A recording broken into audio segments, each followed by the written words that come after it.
I was thinking about Genius Leadership Basics and came up with a couple of things I think you're going to want to have in your arsenal. So I'll just add this in real quick because these can either propel you forward or they can hold you back. The R, G, P. And what are they? First of all, you're going to go over here and you start with rules.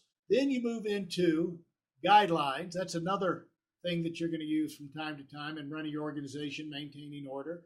And then you're going to have philosophies. What you find is when you first get started, organizations pretty much run off of rules. They allow you to maintain order. Most of your people are not that trained. You don't want to have a lot of debate about stuff. They want to know a black and white answer. Since they don't have the experience, so they don't have the judgment, they like to know exactly what it is. They like the idea of not having to think. Just tell me what to do. I want to spend my time doing, not thinking and evaluating. And the advantage of that is even the most mediocre managers can run these kind of plays because not a lot of thought, not a lot of variation. All you have to do is be able to look at the manual, follow the rules, teach the rules, run it. After you get going, you start having some success, you find the rule game plan starts to fall apart. And this is why I did this video, just so you can have this little concept in your head. And that is, the bigger you get, the more exceptions you're going to get. In other words, the more special cases. When you're small, you just have a few things going on. It's real easy to come up with a bunch of rules that handle your situation. But as you get bigger, you get more special cases. You get more variety. Actually, it's good because you get more opportunities. You get things that may not fit into your little mold, but also give you the potential for much bigger rewards. So then what you find is the more advanced organizations move over to guidelines. And what happens is the guidelines tell you what to do 80 to 90% of the time. In other words, you still have your structure, but they're not rules. Because they're guidelines, now you have 10 to 20% of flexibility.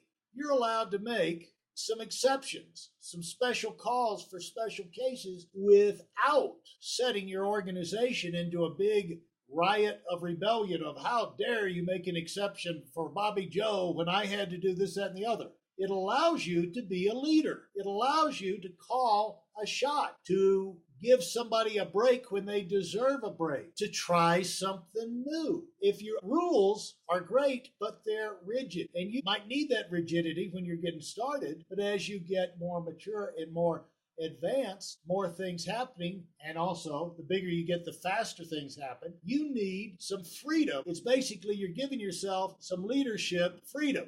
Now, at this point, you've got even more experience, but you've got leaders underneath you that have a feel, and you're more able to handle a little bit more flexibility in your system. But now, as you move, you get bigger and bigger and bigger. You're going to find more decisions, more things happen because of the company philosophy that you've laid down. And you'll have things like this. We believe, you're not saying it's a rule that such and so, but we believe the better you prepare, the more you do, the better your odds of winning. So when they're trying to cut corners and get by with things, say, well, you can do that. That's one philosophy. Our philosophy is rather than do the minimum, do the maximums, overdo. By doing that, you get the most experience, you develop your skill set. So when you go out on your own, you're in a strange situation, you've got more odds of winning. Winning's never guaranteed.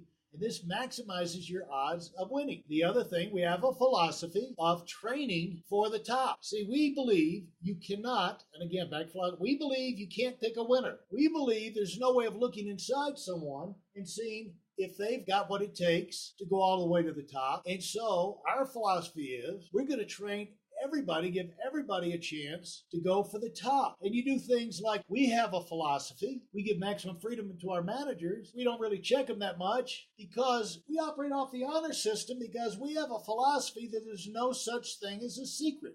And we know dumbbells think that you can cut corners and you can cheat, lie, cheat, and steal and get away with it. But mature people, wise people, people that you build off, you can trust them to operate off the philosophy as there's no such thing as a secret. So those are just some examples of running your business off of philosophies and guidelines and not just with rules. You find that genius leaders are able to use philosophy and guidelines and not be so totally dependent on the rigidity of a rule structure, which is good for launching, good for brand new people. But as you get into bigger levels, you want more flexibility. And the great thing about running off philosophies is also the chance that you give your training managers, your downline managers, more latitude to make decisions on their own, and they're doing that under your supervision. So even if they make a mistake, you can help correct it. But that's helping them to become more and more independent because they get a chance to exercise their own judgment, because your system has allowed that, because you're not so afraid that you run everything off a rule. That's Genius Leadership number